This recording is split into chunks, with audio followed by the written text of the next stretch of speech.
Hey, everybody. Welcome to the At Cause podcast. I'm here with Kevin Cougar, and my name is Nelson Anderson, and we work over here at Full Sail Media.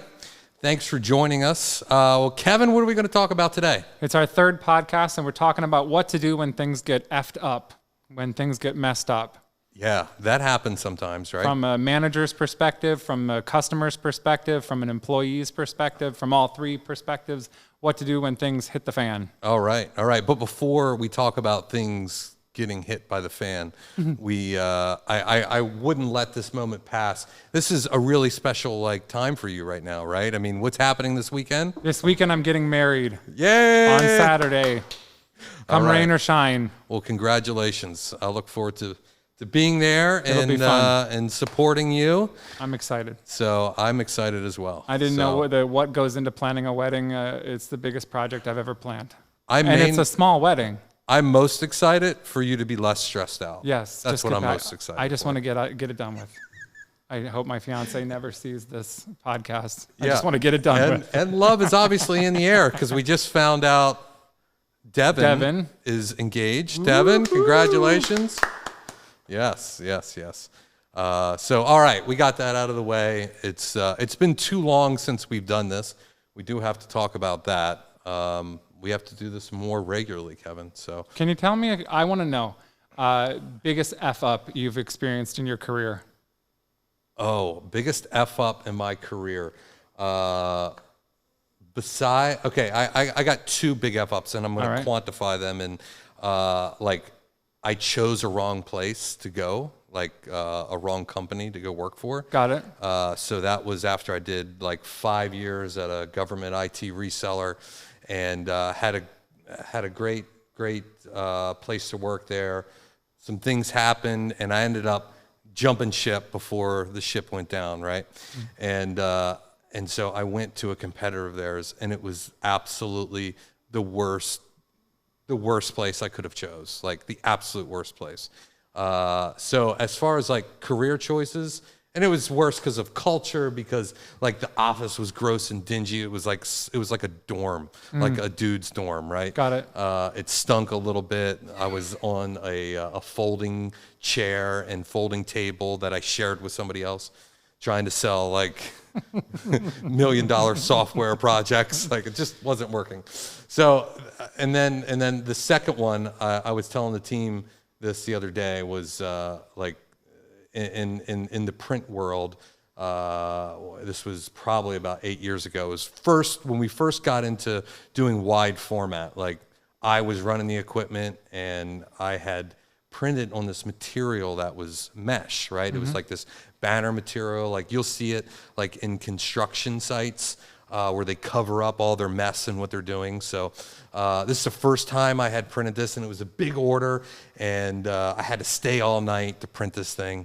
And so I rolled this stuff up in the machine, and it was printing. Everything was going great. I was so proud of myself, and it was running so nice that normally you would take the material off, stop it, cut the material off, and start hemming it and making it into a banner, right? But it was running and rolling up so nice. I was just man, I'm going to let this thing roll, right? So I get the whole job done. It's 2:00 in the morning, right? And so I was all right, I'm going to get these things hemmed tomorrow morning. I was going to go to bed, and I was looking forward to, getting in the car and getting home. So I just said, but I'm going to hem one of them just to make sure this thing turns out A+ for the customer, right? Got it. And so I do it, and I go to hem it, and I get this thing hemmed, and I realized that there was a liner on this mesh material, and I had printed on the liner. Oh. And I had to reprint the whole job. Fortunately, I didn't damage the material, but I had wasted. What time do you get done with that? Hours. I got done at probably 8:00 the next morning, and then we had to go right into hemming them. But this was years and years ago, and that's how you learn, right? I'll never make that mistake twice. Never twice. But I effed it up pretty good. That sounds like a pretty good one. I think oftentimes about so I started my career in the creative world, the creative space, in performing. Yeah. And I was getting ready for a show, and we had an early morning call, we had a matinee performance of a show that we were doing, and we got called in, and we might have to change the rating on this podcast after I tell this story, but I'm going to tell it anyway. And we had an early call for publicity shoots, followed by a matinee performance of this show that we were doing. And I woke up late, and I just had to like book it to the theater. And I mean, just like a movie, like running through the theater to get there for these promo shoots. And I'm throwing on my costume, and I'm throwing on the parts that matter because they just want the big part, which is like the sequin tuxedo. So I get in there for these shoots, and I'm wearing the sequin tuxedo, and we did the photos, and everybody's sitting around talking, and all of a sudden the stage manager calls places for us to get ready to go into the actual performance. Yeah. And we've been spending all this time backstage, and I hadn't really thought about it, and we finished up our conversations, and she's getting pretty heated. We got to get to places, and I run backstage to where my location is, and music's going, and it's time for the show, and I get on stage. And in this particular show, there's something that's called a live costume change. Okay. Which means that this sequin tuxedo is a reversible jacket and snappable pants. Okay. And so I'm on stage at this precise moment that this costume change is coming up. I realized that I was late for my photo shoot, that I ran through the theater at 100 miles an hour, that I was also only wearing the top layer of my costume. So I'm standing there, and my dance partner in this particular show, and this is 22 years ago, her responsibility is when I turn left, she's supposed to grab the top two click buttons on the seam of these pants, and I'm supposed to turn out of these pants and change, then you're in a different pair of pants. Really? So I'm in a matinee show in the middle of the afternoon, and I have this sudden thought where I turn to my left, and I realize she's going to go for my pants, and I have no choice but to turn. So I'm kind of in this half, oh my God, don't, and this half, I'm not going to turn out of these. And so she grabs the side of my pants. I turn the left. I shoot her a look like, don't you dare. She pulls the top two buttons, and we're in a tug of war on my pants in the middle of this show before she realizes, she gets about halfway down my pant leg before she realizes she's just seen boxer shorts. Yes. So there I am, really close to center stage, trying to fight my pants back up in the middle of this matinee performance. And what it taught me was slow down. Yeah. Take your time. Yeah. Think things through. And also be careful to wear both layers of your costume before you go on a show. So that's not the biggest screw up of my career, but one that certainly sits with me. I don't forget that. I haven't forgotten it in 22 years. And it's a funny ass story. Yep, it's a funny ass story. No doubt. That's pretty good. So the point of the conversation is, what do we do when things get effed up? Right. And for me, I think first thing is, I think no matter the size of the error, there's always something to leverage as the win or the takeaway from the mistake that we've made. I as somebody who's a little bit obsessive about integrity, one of my mentors from 100 years ago told me that integrity is being where you say you're going to be, when you say you're going to be there, doing the thing that you said you were going to be doing. Mm-hmm. And for me, I try to remind myself of that often because we get really busy. The stakes get really high. There's a lot of demands in the creative industry and in the marketing industry for, quick solutions for getting things done right now. And oftentimes I have to remind myself that at the core of what we're doing is that idea that I need to show up for my client the way that I said I was going to. Mm-hmm. And if I make a mistake, if I'm not showing up the way that I said I'm going to knock it back into integrity, to knock it back for the client and say, actually, I want to take ownership of this gap that we found ourselves in, and look for the wins in there. Yeah. Because oftentimes there's, at least in my experience, there's sometimes a better solution right behind the mistake. Right. Sometimes there's something to leverage for the future right behind a mistake. And so that's something I try to keep at heart or at the center of my thinking when I think about mistakes on the job. Yeah, yeah. We've always seen it as, coming from just, the model has changed for our company so much in the past 3 years. But I can remember that, in print specifically, it's not if a mistake's going to happen, it's when, right? Mm. When is it going to happen? And we would have these conversations with our clients all the time. It's like, we're going to be there. We're going to own it. And one thing that I was taught early on is, especially with print, is it's usually there in front of them, right? It's they see it. Sure. And so go get it from them as soon as possible. Sure. Right? Snatch it up and get it out of their face and fix it. Right. Be all over it and fix it.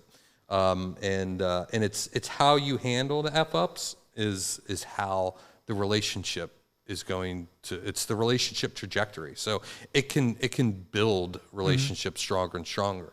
Now I would say continued F-ups is a different story, Right. but it's learning from them. And I, that's business though. And I one of the things that, we talk about, how we do it and with our customers, but I want to crack the soda can on how do we do it with, our employees, like when they mess up or when we mess up and it negatively affects our employees. Is that's a question I would love to hear you answer, is like, when like I've always said, I've never fired anybody for making a mistake, right? For screwing up. I fired people for bad attitudes, and I fired people for what you just said, lack of integrity, right? And those are two things that, like, we can't go anywhere from here, Right. So, but for a mistake or an F up, like, where do you find yourself in that conversation, and how do you handle that conversation with an employee? I mean, an F-up is a coachable moment, right? Yeah. Like the minute that there's a gap, something newly discovered that didn't go well, it's an opportunity, at least in my thinking and the people that I work with and that I get the privilege of mentoring or managing. When there's a mistake that happens, it's an opportunity to leverage a win out of it. Yeah. What should we have done differently? What could we do differently? First, to your point though, what do we need to own here for the client? And what do we need to make sure that they're aware is going on? I don't believe in just because they haven't seen it yet or just because they don't know about it doesn't mean that you don't need to take ownership of it. Yeah. Because the worst thing you can do is cover up an F up, and then a month later it gets discovered and you didn't take ownership for it. So for me, I think it's a powerful coaching moment to be able to say, hey, this didn't go well or that didn't go well. What can we do now to do things differently? What should we do and I think that's where some of our best processes come from, is that we could have done something differently or gotten a different result if we had created a process or instituted a policy around how we're going to show up in this particular moment or in this particular set of circumstances. So I think it's a coachable moment. And I also try to enroll the person that I'm talking with in the solution. What do you see as the opportunity to go from? I mean, it's not as effective from a coaching standpoint for me to point and say, do it this way, it'll go differently and it'll have these results. But it's far more impactful, I think, to be able to say to someone, what do you see as an opportunity here? Where do you take it from here? It gives them an opportunity to clean it up, and it gives them an opportunity to craft their path from there. Yeah. And I think maybe that's probably obvious to a lot of people, but I also think it's underrated, is giving people the opportunity to be responsible for cleaning up their own gaps. Yeah. That's a really good point. I like that. I haven't thought about that, is giving them the ownership of it to say, hey, I see it. Because that's probably what's worse than screwing up, is like that feeling of I've disappointed people and I can't do anything about it, right? That feeling of helplessness. But being able to clean it up gets rid of that, right? And they're actually able to do something in order to fix the problem, just like we would. And we feel, as owners, and managers, we feel responsible and feel like we need to do it, right? But I think that what you're saying is a great point. Build it with them. Like, do it with them, right? Yeah. And ask the questions. Absolutely. Nice. Now, how about when... No, go ahead. When you F up? I don't have. That's why I was asking you, because I've never. Yeah, right. No, I mean, again, I don't want to sound like a broken record, but I will say that, like, lessons that come out of making mistakes are things that are invaluable. Especially, I mean, the creative process is so iterative. It is something where it's like version 1 looks like this. Whoop, version 1 fell flat. Yeah. Okay, version 2 looks like this. Oh, version 2's closer but fell flat. Because so much of the creative work that I get to do, that we get to do, is iterative by nature, I think I've learned to roll with the screw ups a little bit better Right. than maybe if I wasn't in an iterative process. Right. Everything is gold if you mine for it the right way. Yeah. Right. Like if Yeah. you look for the fault lines and the mistakes, everything what you put into pre-production, you pull out in post, I guess is what I'm trying to say. Right. And looking at your mistakes is no different. You're going to make them. It's going to be an iterative process. Things are going to fall flat. What do you make from those mistakes is really where the good stuff in creative work, I think, comes from. 100%. So I try to remember that when I'm making mistakes. And also, I try not to be so rigid with myself. I mean, I am someone who's really hyper vigilant about my work. Like I'm pretty touchy about my work. Not you. I try to give Hyper? myself, a little hyper vigilant, which means that I can focus on one aspect of a project that's not going well and forget all the other parts of the project that are going really well. And I think that that's one of my weaknesses. And it's something that I try to work on in my own career, is that like, there are 9 other parts of this project that are going well, and you're picking the 1 out of 10 that isn't, and you're hyper focused on that. I try to look a little bit wider, open the aperture, and see what else is going right about the process, and lean in to the things about the process that are going well. Right. I would say that you knocked that one out of the park. Is for me, I'm always quick to like say I'm sorry, right? Like I run to whoever once I figure out I'm pretty hard stance on how I feel and when I'm talking to somebody, and then when I realize that I was wrong or I effed up and I need to go make amends, it's like I can't do anything else until that's fixed. Got to get to it. So I gotta get to that first, right? That's like my first course. That's just how I roll, and I can't function. I don't know if it's a good thing or a bad thing, but that's just what it is. Clean it up fast. After that happens, I would say then it's just owning it, right? I mean, we have to own it. We have to learn from it. And I think what you said before was not be so hard on ourselves. Like we think so many times with whether it's an employee, a customer, a friend, a partner, that as soon as we let them know that we effed up, that it's over, right? And it's the old adage of you have to put in more deposits than withdrawals, and you're not that it's pretty, but you're going to make some withdrawals. You're going to screw up in any relationship, customer, employee, partner, friend, and it's so important for us to be putting in the deposits every day. And that's daily work, right? That's the 9 to 5, so to speak. Got it. Of how that's some marriage advice too. Good timing. Yeah. Good timing. I'm taking notes as we go. So I heard somebody say this is just today.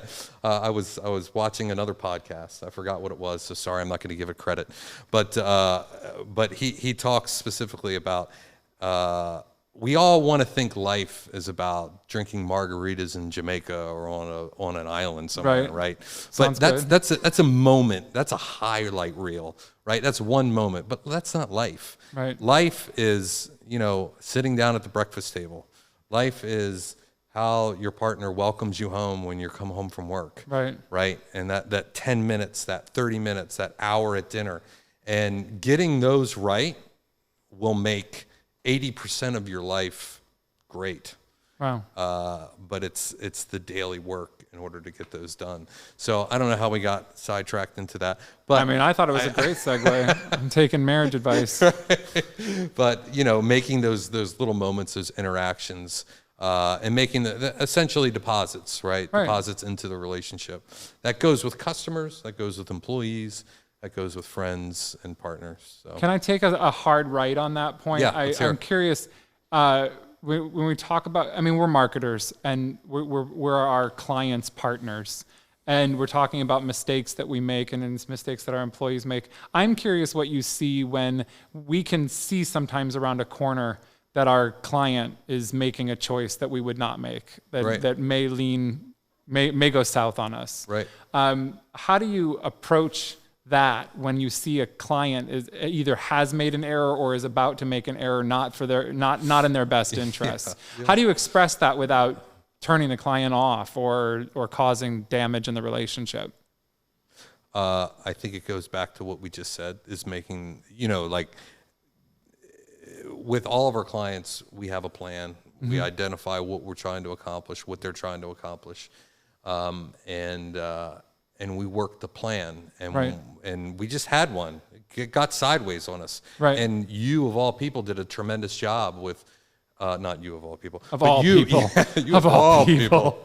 No, you did a wonderful job of bringing them back to, hey, this is not what we talked about, right? This is fine if this is what you want to do, but this is not recommended, right? And being clear. I think I heard it best. Kind is clear. Clear is kind. Unclear is unkind, right? Got it. And being very clear and respectful about, where we feel like this is not in their best interest. And the secret is not in that conversation. The secret is in the work that's done beforehand of us showing the client that we care, showing the client that we did the work with you, right? We built this up until now, and now you're banking right. And I'm seeing it, and I'm raising my hand up because I'm not in the weeds like they are, right? They're running this day to day. So we're as their marketing partner, we're kind of sitting up here, doing the marketing tasks, but seeing how the business is flowing as well, right? Absolutely. And so it's interesting you bring that up because and who's right and who's wrong. I mean, I think that's only time tells, right? And could it have been better? Well, you never know, right? So I think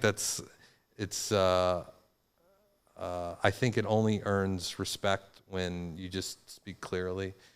We can be wrong. Sure. I'm okay with it being wrong. I'm okay with it being wrong. But I would not want to blindly go into a direction that we said we weren't going to go, or see it going bad and not say anything, right? I think that's the worst. Is you ending up in the doldrums and being like, I felt this coming, I didn't say anything, right? Yeah, I think that's a growth area for me, is just figuring out a way to, artfully and consistently be able to coach people away from gaps. Sometimes I see when we are really close to our idea, we can hold really tightly. And when someone challenges our idea, we can hold even tighter, right? Instead of surrendering or releasing, we're like, no, it's mine, and this is right for the following reasons, and get stuck on it. And we're the professional, right? We know. And so that's something that I think is a growth edge for me, is getting more practice at artfully getting people to see the alternatives to it's my idea, and here, this is how it goes. So I appreciate that. Oh, that's good. That's good. Very cool. All right. So that's what to do when you F up. Yeah. Own it. Own it. Make amends. Fix the problem as soon as possible. Leverage the win. Look for the gold. Very cool. Love it. Well, thanks to everybody for coming to the third episode of the At Cause podcast. Again, I'm Kevin Kukar. I'm Nelson Anderson. Thanks for joining us, guys. It was a great talk.